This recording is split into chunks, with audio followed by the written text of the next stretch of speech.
everyone, I'm Brenda Harvey. Welcome back to my channel. Today we are going to be talking about villains since Halloween is coming up on Sunday. But before we get into that video, please like and subscribe to my channel. Make sure to buy my 3 books, The Conspiracy, The Lead, and The Killers, which just came out a couple weeks ago.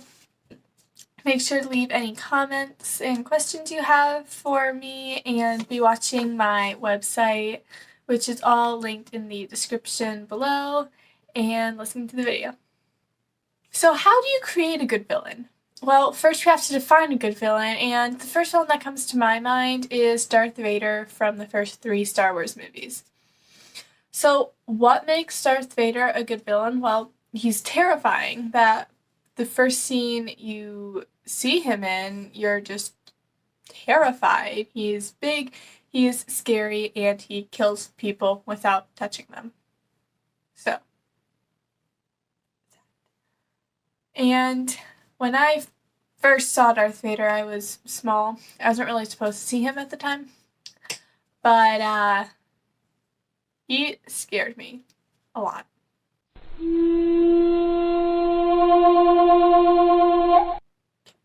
Yeah. I think I had a nightmare about Darth Vader at one point in my life. But another thing about Darth Vader, he always keeps us thinking. And that's another mark of a good villain. You always have to be on your toes when you're thinking about him. You always need to be thinking about what they're doing and what their next move is, and a good villain could even make you question your moral stance. And finally, Darth Vader has a turn. He's not just a shell of a character. There's like emotion in there, and he has a turn which in the end causes him to die. So is that what a good villain is? They have to be scary. They have to keep children up at night. They have to keep us thinking, and they have to have a turn. Well, not necessarily. As you may have noticed in your time reading, there are, I think, like 4 main plots. And you're going to pick up on that. But the thing that makes a good writer is how you take that and you make it unexpected. Like, make the expected unexpected, you know? And some books do this really well. Like The Lion, the Witch, and the Wardrobe by C.S. Lewis. And some books just don't do it well at all. And you can tell exactly where the plot is going. You're just bored. And it's not good. It's not good. So, a good villain, you really have 2 main villains. You have the villain that is very clearly the villain and does not try to disguise it. You have the villain who is cunning and tries to disguise the fact that they are a villain. My villain in the Conspiracy series is the second one. He tries to hide that he's a villain, and like I said, if you look closely, you can figure it out in the first book that he's the villain until the very end of the second book when you figure out he is the villain. You're just like, oh yeah, I knew that was going to happen. But again, it's the way it's written, and like, I'm not going to say like, yeah, my writing is like perfect and it's amazing, because like it's not.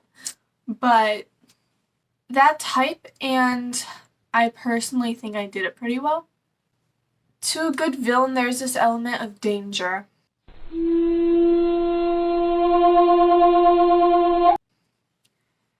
To the point of, is the main character going to die? Now, I know some of you are just like, oh, obviously the main character's gonna live, like they're the main character. No! Writers can kill the main character. I've done it before. In fact, I killed Iris, and then I was like, oh, I kind of need to finish this. series, so then I had to like go unkill her. So your main character can die. That is not a restriction. Just because they're the main character, that does not mean you have to keep them alive forever and ever. Like, no. If the main character dies, like, your reader is going to feel some strong emotion, hopefully, if you've been writing it well.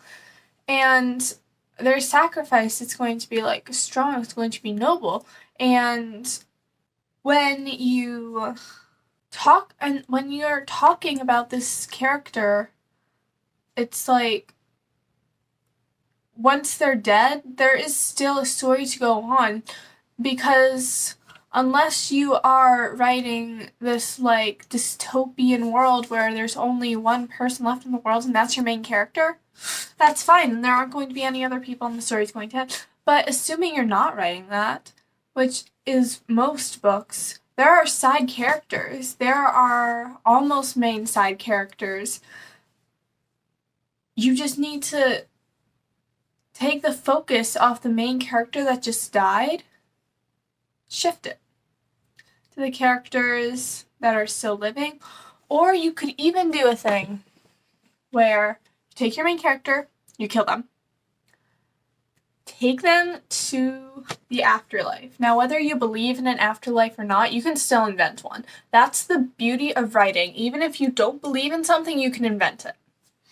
So send your character to whatever afterlife you want to invent, take them out, leave them there. It's up to you. So villains always have an aspect of danger with them.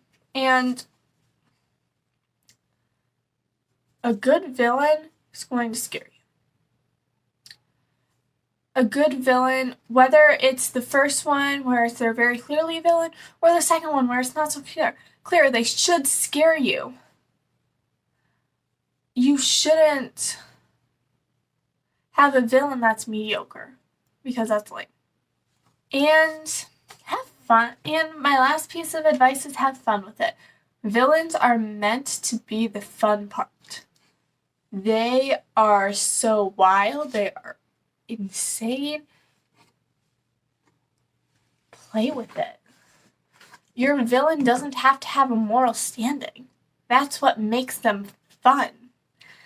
They can be a serial killer because they like death.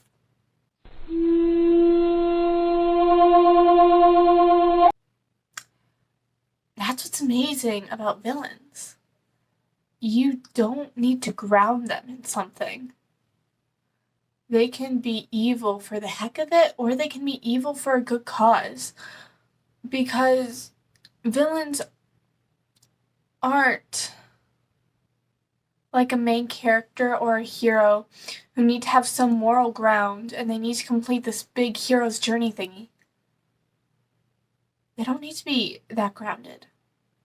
They don't need to care about people. They could even care about people, but express it all in the wrong way. That's the beauty of villains. So embrace that. When you're writing, have fun with it, because there is no limit to a villain. A main character is a main character. A villain is a villain.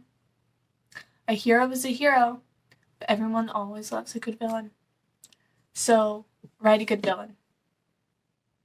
Until next time, like and subscribe to my channel. Buy my 3 books, The Lead, The Conspiracy, and The Killers. Make sure to be watching my website. Leave any questions and comments you have for me, and I'll see you guys next time.